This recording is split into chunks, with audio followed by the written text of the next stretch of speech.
अस्सलाम वालेकुम वरहमतुल्लाहि वबरकातुहू। आज फिर तारीखी सेगमेंट की वीडियो के साथ मैं हाज़िर हुआ। जब कोई कौम सरकशी और जुल्म ज़्यादती में इंतहा पर पहुंच जाती है तो वो कौम तबाह हो जाती है। आज ऐसे ही एक कौम का तज़किरा मैं करने जा रहा हूं जो बहुत ज़बरदस्त थी। सैकड़ों साल तक उनकी उम्रें होती थीं, लंबे लंबे उनके कद थे और पहाड़ों को तराश कर उसमें अपना घर बनाते थे। जब वो कौम सरकशी, जुल्म, ज़्यादती, अनारकी, बुराइयों में हद से ज़्यादा बढ़ गई तो अल्लाह ताला ने उस कौम को इस दुनिया से मिटा दिया।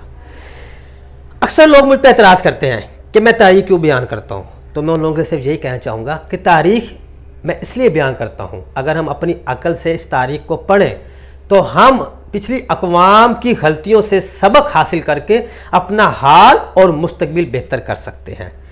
लेकिन इसके लिए शर्त यही है कि आप तारीख़ को बुग़्ज़ और तअस्सुब की नज़र से ना देखें। बहरहाल आज का मेरा अनवान है हज़रत सालेह अलैहिस्सलाम और कौम समूद। सबसे पहले बता दूं आप लोगों को कि इस कौम का और हज़रत सालेह अलैहिस्सलाम का कुरान पाक में कई मकामात पे जिक्र आया है, जैसे कि सूरत आराफ आयत नंबर 73 से 79 तक, सूरत हूद आयत नंबर 61 से 68 तक, सूरह हज्र आयत नंबर 80 से 84 तक, सूरह शौरा में आयत नंबर 141 से 159 तक, सूरह नमल में आयत नंबर 34 से 53 तक, और इसी तरह सूरह स्वाद, काफ, नज्म, कमर, शम्स में भी इस कौम का जिक्र मिलता है। अब कुरान पाक की आयत के लिहाज से क्या मफहूम बनता है वो मैं आपके पहले गोशे गुजार कर दूं। तो कुरान पाक की आयत से ये पता लगता है कि समूद कौम आद की जानशीन बनी। ये लोग पहाड़ों को तराश कर अपना घर बनाया करते थे। ये मकाम हज्र पर रहते थे। वहाँ पर अल्लाह तबारक ताला ने इनकी तरफ हज़रत सालेह अलैहिस्सलाम को मबूस फरमाया, जो उनको कुफर से रोकते थे। ये लोग बूतों की पूजा करते थे, इनको अल्लाह की तरफ दावत देते थे। बरसों की तबलीग के बाद कुछ गरीब तो मुसलमान हो गए, लेकिन अमीरों में कोई मुसलमान नहीं हो गया। मतलब उनकी उम्र अक्सरियत अपने उसी पुराने कुफर पर कायम रही। अब बताया जाता है कि सालेह अलैहिस्सलाम उनको रोकते थे तो वो आगे से उनका मजाक बनाते थे और कहते थे कि हमने तुमसे बहुत उम्मीद लगाई थी और तुम हमको उन्हीं इबादतों से रोकते हो कि जो हमारे बाप दादा करते आए हैं। उन्होंने बाकायदा हज़रत सालेह अलैहिस्सलाम को 9 सरदारों ने मिलकर कत्ल करने की भी साजिश की, जिस साजिश को अल्लाह ताला ने उन पर ही उलट दिया। इसी तरह उनके मौज़ा मांगने पर पहाड़ से एक ऊँटनी और उसका बच्चा बरामद हुआ और इसका बारे में ये फैसला हुआ कि एक दिन उस कबीले का जो यहाँ से पानी पीते थे वहाँ से एक दिन ऊँटनी और उसका बच्चा पानी पिएगा और एक दिन पूरा कबीला वहाँ से पानी पिएगा। लेकिन वो कौम अपने इस मुहादे पर बरकरार ना रह सकी। उन्होंने उस ऊँटनी को मार दिया, जिसकी वजह से अल्लाह ताला ने उन पर अजाब नाजिल फरमाया। ये तो हमें कुरान पाक की रिवायत अहदीस से जो कुरान पाक की आयत से जो मफहूम मिलता है वो ये है।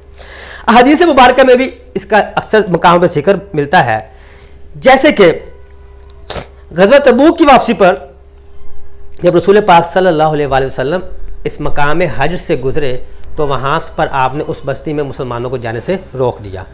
तारीख़ी किताबों में देखा जाए तो इब्न खल्दून, तारीख़ इब्न कसीर और तारीख़ तिबरी में इनके बाकायदा वाक़यात तफसीलन मिलते हैं।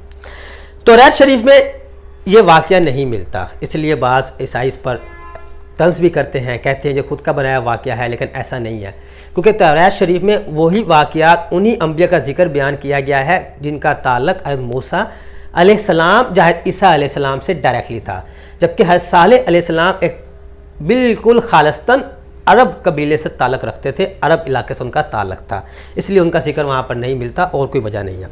बहरहाल अगर तारीख़ी किताबों की तनाज़र से इस वाक़े की बात की जाए तो वो कुछ इस तरह इन्फॉर्मेशन जो तफसीलात मिलती हैं वो कुछ इस तरह हैं, लाजमी सुनिएगा।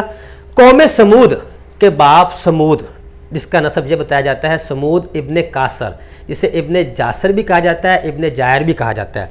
समूद इब्ने कासर, इब्ने अर्म, इब्ने साम, इब्ने नूह अलैहिस्सलाम, यानी कि ये हज़रत नूह अलैहिस्सलाम के बेटे साम से थे। हाँ जी, इनको अरब आरबा में शुमार किया जाता है। इन्हें आदे सानी भी कहा जाता है, क्योंकि ये कौम आद के बाद वहाँ पर आके बसी और इनका कौम आद का और कौम समूद का आपस में रिश्तेदारी मतलब एक ताल्लुक़ भी बनता है। कौम आद पर मबूस होने वाले नबी हज़रत हूद अलैहिस्सलाम थे। इंशाल्लाह बहुत जल्द इस पर भी वीडियो बनाकर आपके सामने पेश करूंगा। हाँ जी, अब इनके बारे में बात की जाए कौम समूद के बारे में, तो ये तवीलुल कामत, लंबे लंबे थे। ये पहले मिट्टी के घर बनाते थे, इनकी बहुत लंबी लंबी उम्रें थी, लेकिन वो मिट्टी के घर ख़त्म हो जाते, खंडर बन जाते, लेकिन इनको कुछ ना होता, तो इसलिए उन्होंने पत्थरों को तराश तराश कर घर बनाने शुरू कर दिए। कहा जाता है इस कौम का सबसे पहला जो बादशाह गुजरा है उसका नाम आबर इब्न अरम था, और जिसने तकरीबन 2 सदियों के करीब हुकूमत की। फिर इन्हीं में से एक आदमी था दोबान बिन नमी, कहते हैं उसने अपनी हुकूमत इस्कंदरिया तक बढ़ा ली, मतलब इस्कंदरिया को ही उसने अपना दारुल खलीफा बनाया। और फिर वक्त के साथ साथ जैसे हालात तब्दील होते रहे, इन लोगों ने खुदा के अहकामात और शरीयत को भूलते गए और वही बुत परस्ती पर आना शुरू हो गया। खुद को खुदा समझने लगे, जुल्म और सरकशी में इतने इस हद तक बढ़ गए कि समझते थे कि हमें कुछ हो ही नहीं सकता। यानी कि ये हर अच्छाई से दूर थे और हर बुराई के करीब से करीब तर होते गए। ये कौम मकाम हजर और वादियुल करा के दरमियान में, यानी कि हजाज और शाम की सरहद पर रहते थे, और ये बात वो वक्त के साथ साथ भूल गए कि इसी मकाम पर जहाँ वो रह रहे थे कौम आद भी थी। जब उनकी सरकशी बढ़ी तो उन पर अल्लाह का अजाब नाजिल हुआ और वो नेस्ते नाबूद हो गई, लेकिन ये वक्त के साथ साथ बातें भूल गए। जब इनकी सरकशी बढ़ती रही तो अल्लाह तबारक ताला ने वहाँ पर उन्हीं में से हज़रत सालेह अलैहिस्सलाम को मबूस फरमाया।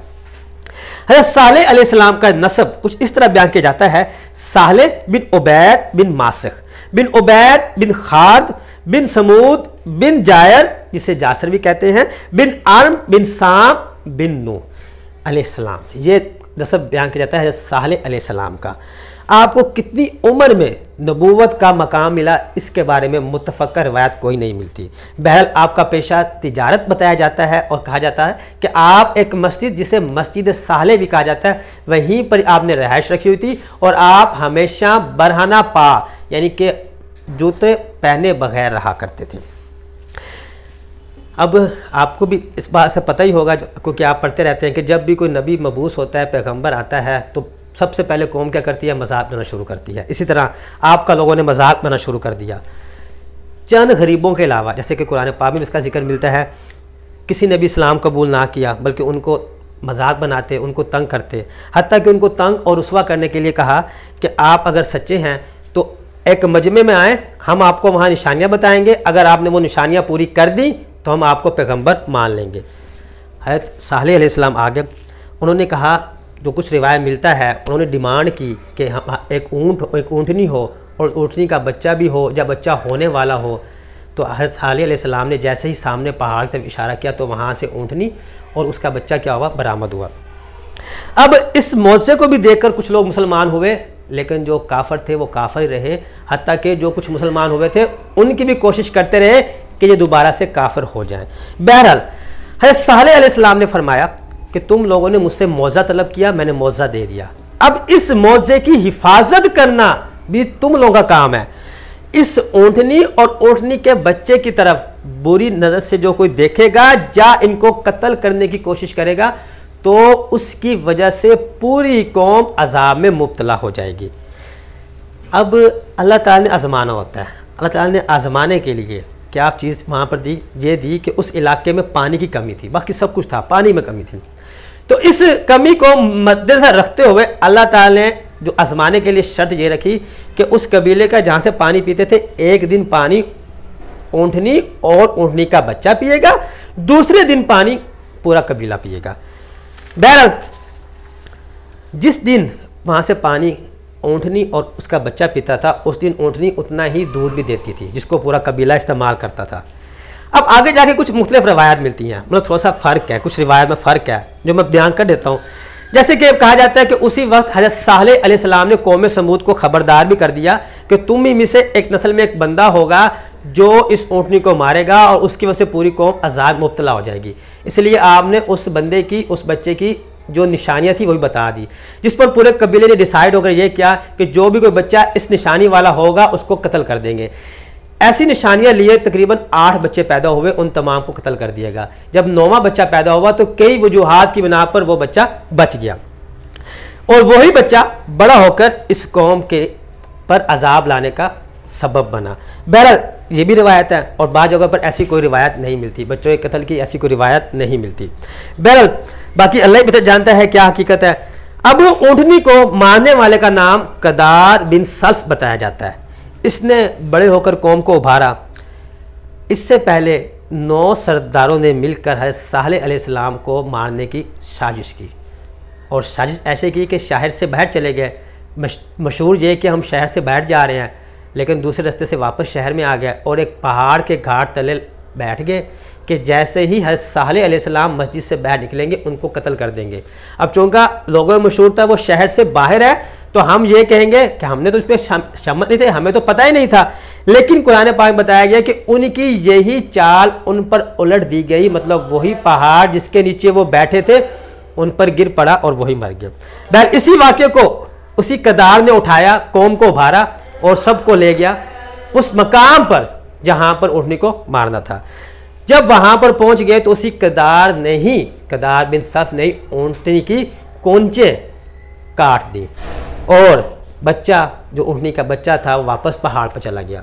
जैसे ही इस वाक़े का सालेह अलैहिस्सलाम को मालूम हुआ, उनको इल्म हुआ तो आप आए तो उस बच्चे ने आपको देखकर 3 बार बलबलाया।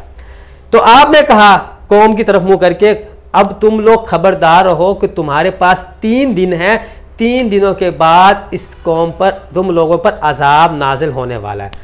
और अजाब नाजिल होने की निशानी ये है कि पहले दिन तुम लोगों का रंग पीला हो जाएगा, दूसरे दिन तुम लोगों का रंग सुर्ख हो जाएगा और तीसरे दिन तुम लोगों का रंग स्याह हो जाएगा।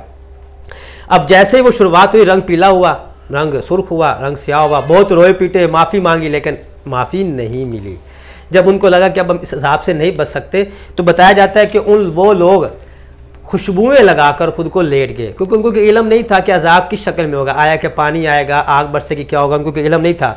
और जब वो खुशबुएं लगाकर लेट गए तो चौथे दिन एक ज़ोरदार आवाज़ सुनाई दी जिसकी वजह से उन तमाम के दिल फट गए और वो वहीं के वहीं पड़े रह गए, जिसका जिक्र कुरान पाक में मिलता है। इस अजाब से बताया जाता है कि एक आदमी बच गया उस वक्त जो कि काबा में मौजूद था, जिसका नाम अबू रगाल बताया जाता है। अच्छा, जब जैसे ही वो काबे से बाहर निकला तो वो भी मर गया। हज़रत सालेह अलैहिस्सलाम और उनके साथ जो कुछ लोग मुसलमान हुए थे, जो उनके पैरोकार थे, वो उस बस्ती से बाहर निकल आए। अल्लाह ताला ने अपनी रहमत से उनको अजाब से बचा लिया। बताया जाता है कि सालेह अलैहिस्सलाम उसके बाद फ़लस्तीन की तरफ रवाना हो गए और फ़लस्तीन से बाद बैतुल मुक़द्दस के बाद किबला शरीफ यानी कि काबा आकर रिहाइश पजीर हुए। अब कुछ जगह बताया जाता है कि उनकी कब्र मुबारक वहीं मक्का में है और कुछ ये भी कहते हैं कि कब्र दिमश्क में है। बहरहाल अब बाकी ये तमाम बातें जो मैंने बताई हैं मुख्तलिफ तारीख की किताबों से देखकर जो मुत्तफिक हैं वो मैंने आपको बताई हैं। गलती का इम्कान हर हाल में रहता है, बेशक तलफ़्फ़ुज़ की हो, बेशक कोई भी हो, तो इसलिए मैं आपसे पेशतर अपनी तमाम उन गलतियों की माफ़ी चाहता हूँ। अल्लाह ताला हम लोगों को हिदायत दे और हम लोगों को कौम समूद की तरह सरकशी से बचाए और हमें ऐसा मुसलमान बनाए जैसे कि मुसलमान हज़रत सालेह अलैहिस्सलाम के साथ थे। आमीन सुम आमीन। अगली वीडियो में मिलते हैं। अल्लाह हाफिज़।